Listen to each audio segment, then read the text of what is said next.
श्री कृष्ण जन्म की वास्तविक कथा गर्ग संहिता और भागवत से। श्रीमद् भागवत, विष्णु पुराण और गर्ग संहिता में वर्णन मिलता है कि जब पृथ्वी पर अधर्म, पाप और असुरों का अत्याचार बढ़ गया, तब भूदेवी धरती माता कराह उठीं और ब्रह्मा जी के पास गईं।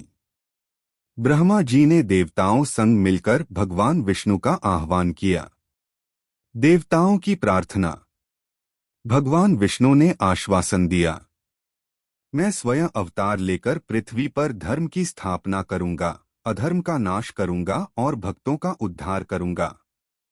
गर्ग संहिता का उल्लेख। गर्ग संहिता के अनुसार नारायण स्वयं यदुवंश में वसुदेव और देवकी के घर पुत्र रूप में प्रकट हुए। देवकी के 8वें गर्भ में श्री कृष्ण का अवतरण हुआ। कंस को यह भविष्यवाणी सुनाई गई थी कि देवकी का 8वां पुत्र ही उसका वध करेगा। इस भय से कंस ने देवकी और वसुदेव को कारागार में बंद कर दिया और उनके प्रत्येक पुत्र को मार डाला। श्री कृष्ण का दिव्य जन्म। जैसे ही 8वां गर्भ पूर्ण हुआ, भाद्रपद मास की अष्टमी रोहिणी नक्षत्र की मध्यरात्रि में कारागार स्वर्ग बन गया। कारागार की बेड़ियां टूट गईं। पहरेदार गहरी नींद में सो गए।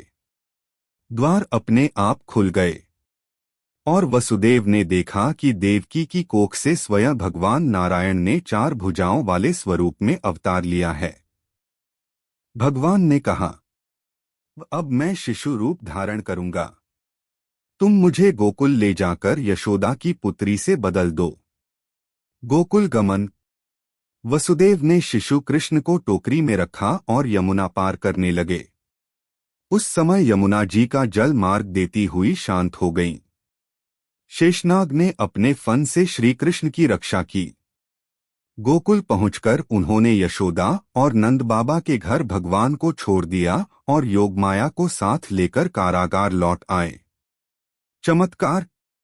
कंस ने जैसे ही उस कन्या योगमाया को मारना चाहा, वह आकाश में प्रकट होकर बोली, अरे मूर्ख कंस, तुझे मारने वाला तो कहीं और जन्म ले चुका है। निष्कर्ष। इस प्रकार गर्ग संहिता और अन्य ग्रंथ बताते हैं कि भगवान श्री कृष्ण का जन्म केवल एक ऐतिहासिक घटना नहीं, बल्कि धर्म की पुनर्स्थापना और भक्तों के उद्धार के लिए ईश्वर का अद्भुत लीला अवतार था।